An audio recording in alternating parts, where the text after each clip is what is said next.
Medía aproximadamente 6 pies de altura y estaba completamente flagelado por todo su cuerpo. Fue crucificado y nadie muere por una mentira. Fue una gran película, pero Sí. parecía que había resistencia hacia esa película.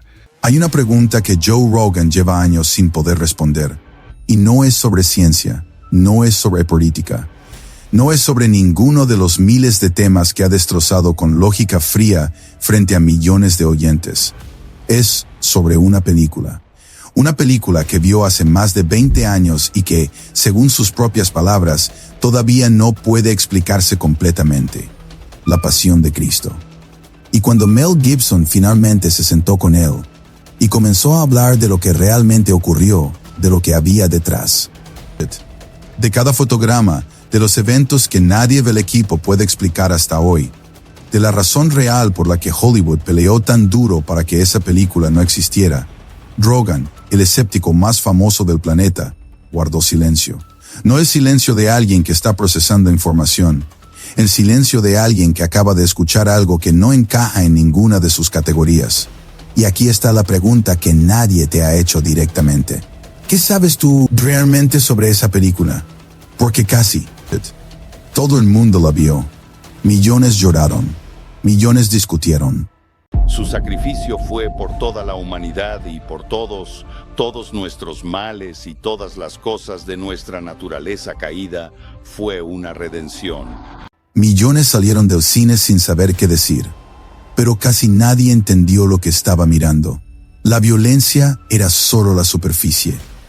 Debajo de ella había una arquitectura de significado codificada en cada sombra, en cada decisión de casting, en la mano que clava los clavos, en la criatura que Satanás lleva en brazos, en el idioma que Gibson eligió deliberadamente para que no pudieras escapar del presente, refugiándote en la familiaridad del texto.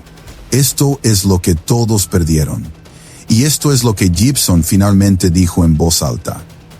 La película que Gibson tenía que hacer, no la que quería la distinción, es importante, y Gibson la hizo explícitamente. No era una película que quería hacer, era una película que tenía que hacer. Hay una diferencia enorme entre las dos, y esa diferencia explica todo lo que siguió. La Pasión de Cristo no nació en una sala de reuniones, ni en un análisis de mercado. Nació en el momento más oscuro de la vida privada de un hombre que el mundo consideraba invencible. Gibson en la cima era todo lo que Hollywood valora: talento reconocido, poder consolidado, dinero real, el tipo de carrera que otros construyen durante décadas sin llegar a alcanzar. Y por dentro se estaba destruyendo a sí mismo metódicamente. El alcohol no era un hábito, era una guerra. La oscuridad no era un estado de ánimo pasajero, era una condición que se profundizaba con cada éxito público. Hay algo particularmente cruel en ese tipo de colapso, el que ocurre en silencio detrás de una imagen que el mundo aplaude. Nadie a tu alrededor tiene razones para preguntar si estás bien. Estás en la cima. ¿Qué podría estar mal? Gibson lo confesaría después sin rodeos. En cierto momento no quería seguir viviendo, no como figura retórica, como descripción literal de donde estaba. Y fue desde ese lugar, desde el fondo de ese pozo, que tomó la única decisión que le quedaba. Cayó de rodillas, sin cámara, sin guión, sin estrategia de relaciones públicas. Solo ese grito interior que no tiene palabras, pero que todo ser humano que ha llegado al límite reconoce de inmediato. Y en ese silencio llegó la idea. Cuenta la historia del sufrimiento de Cristo exactamente como ocurrió. No la versión cómoda que la cultura religiosa occidental había construido durante siglos. No el Jesús de vitral con luz suave y expresión serena. La versión real, la que duele mirar, la que te obliga a enfrentarte a lo que es. Cuesta el amor cuando es absoluto y sin condiciones. No era un proyecto de carrera, era una penitencia. Era un hombre diciéndole al universo: si hay algo más grande que yo, aquí estoy. Y la respuesta que llegó cambió todo.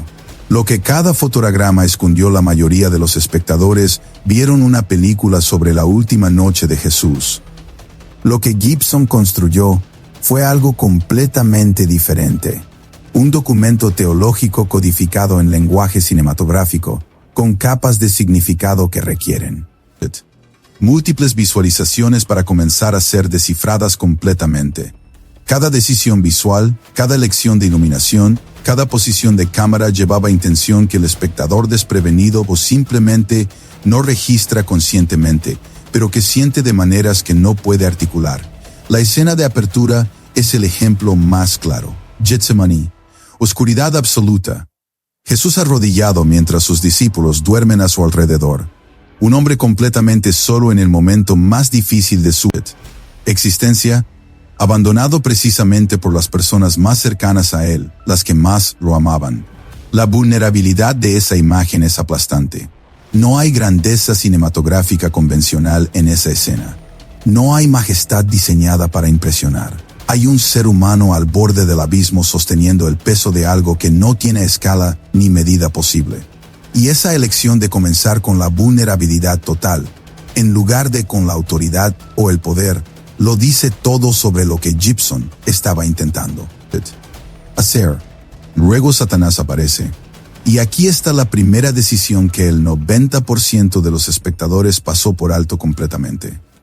Gibson eligió a una mujer, Rosalinda Celentano, para interpretar al diablo, una figura andrógina, pálida, perturbadoramente hermosa, sin cuernos, sin la oscuridad convencional que el cine de terror ha condicionado al público a esperar durante décadas.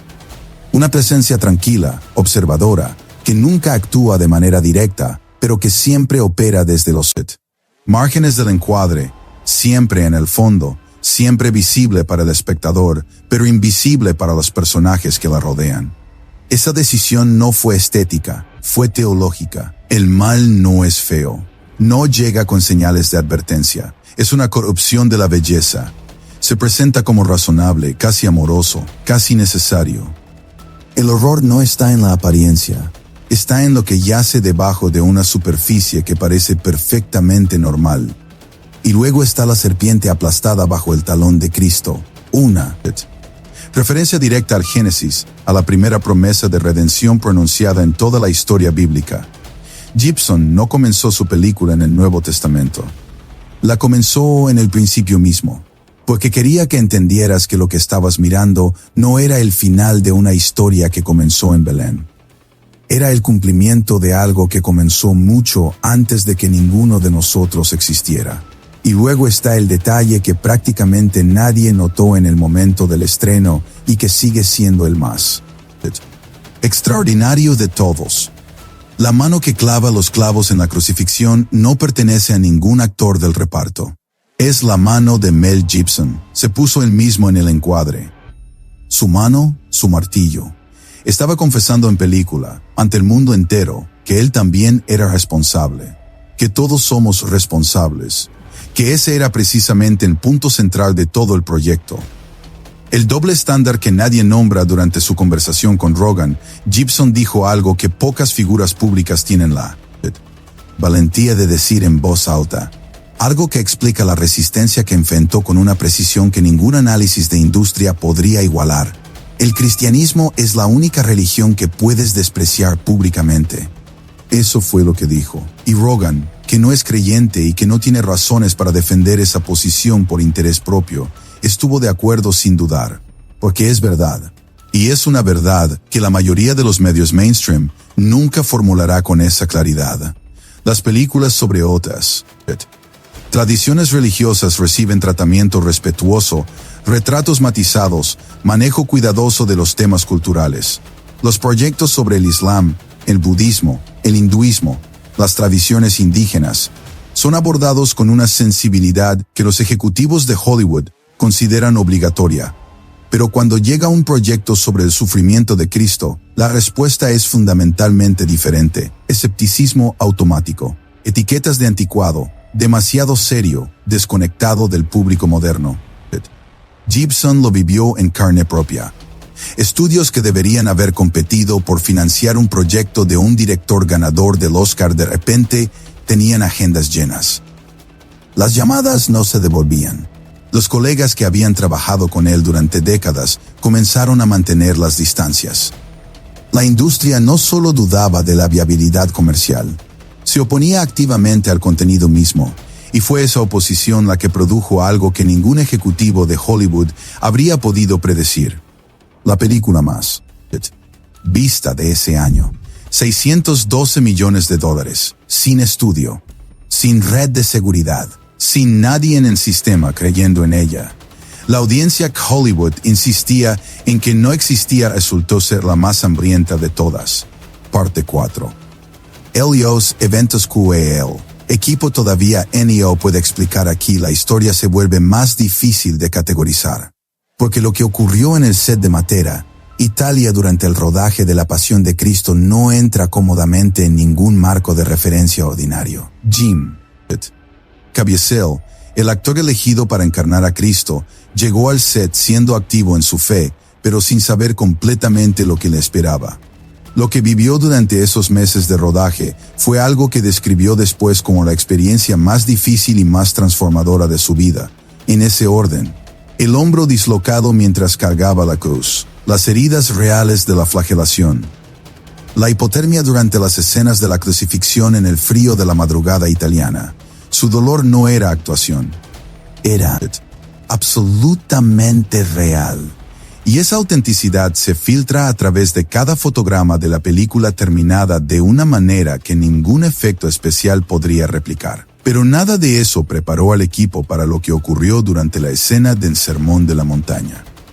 Un cielo sin nubes, ninguna tormenta prevista, y un rayo que alcanzó a Caviezel directamente. Su cabello chamuscado, el olor a ozono, y él de pie, aturdido pero completamente ileso.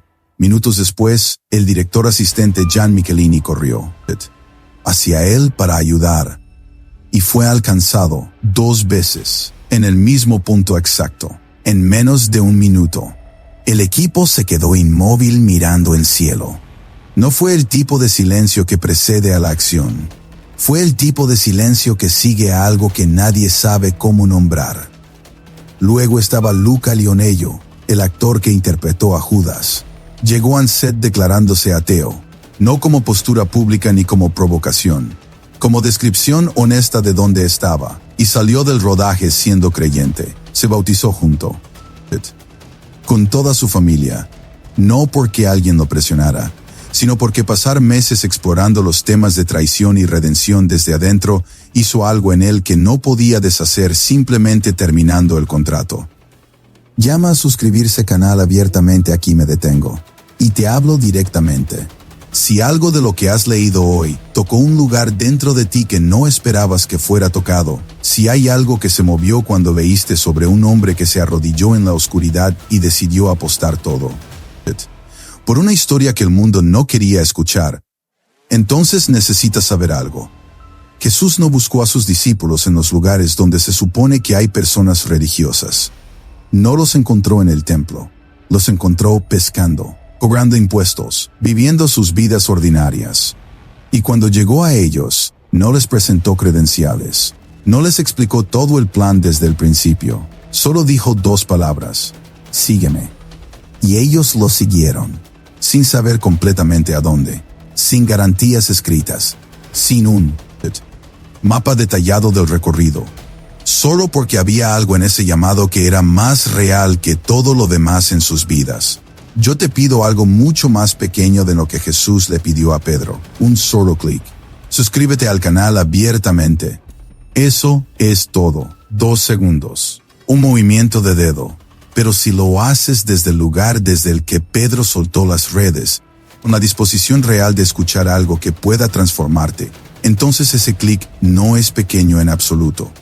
El canal abiertamente fue construido para personas como tú, para las que ya no tienen miedo de las preguntas grandes, para las que buscan fe sin filtros, historias sin adornos, verdad sin el envoltorio de seguridad que nos hace sentir cómodos pero no nos cambia. Para las que entienden que la historia más importante jamás contada merece más que 30 segundos de atención entre 2 videos de entretenimiento. Cada semana en Abiertamente hay contenido que incomoda de la manera correcta, que sacude, que te hace pensar más profundo que ayer. Suscribirte no es seguir un canal, Es decirle a algo más grande que tú, que todavía estás abierto a ser sorprendido, abierto a que algo antiguo hable algo urgente en tu vida hoy. Canal abiertamente, un clic, ahora. Lo que los críticos vieron y lo que los espectadores sintieron cuando La Pasión de Cristo llegó a los cines, la brecha entre la respuesta crítica y la respuesta del público, fue uno de los fenómenos más reveladores en la historia reciente del cine. Roger Ebert, el crítico más influyente de su generación, le otorgó 4 estrellas perfectas. Escribió que nunca había comprendido verdaderamente la profundidad del sufrimiento de Cristo hasta experimentar el retrato sin concesiones de Gibson. Otros críticos respetados elogiaron la sinceridad y la ambición artística de la película, pero la controversia llegó desde múltiples ángulos simultáneamente. Líderes religiosos expresaron preocupaciones legítimas sobre ciertos retratos históricos. Académicos señalaron que Gibson incluyó escenas sin base bíblica directa, como Judas atormentado por niños demoníacos. La respuesta de Gibson fue directa.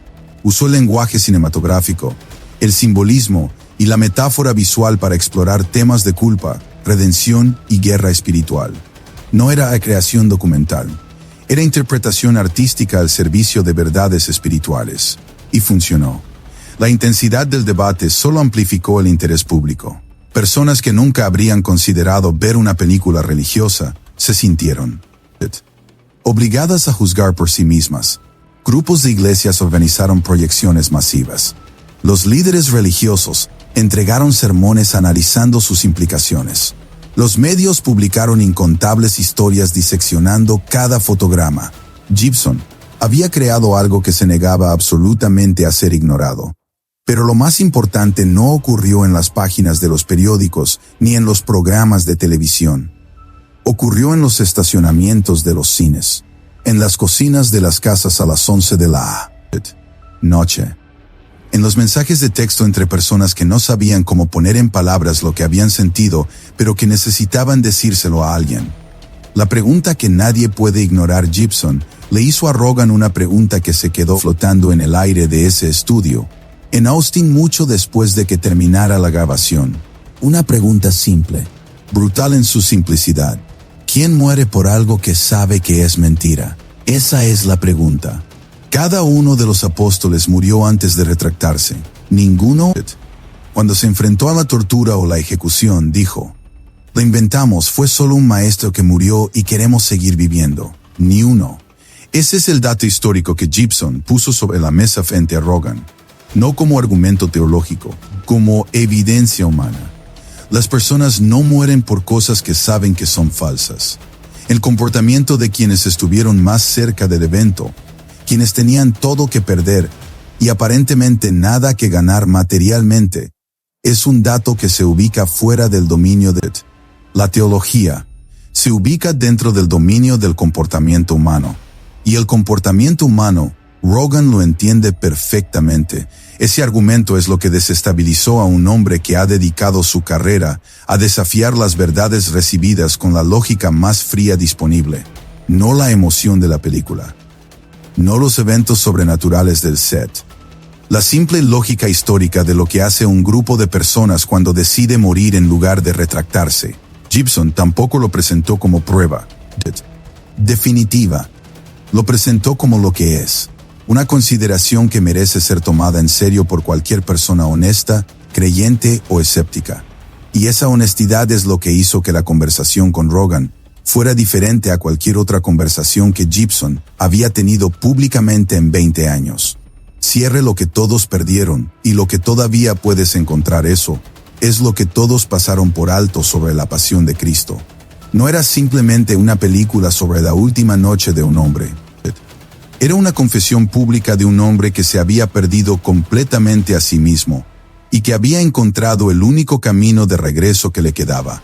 Era la prueba más clara posible de que el arte creado con convicción genuina puede transformar vidas de maneras que el entretenimiento comercial nunca podrá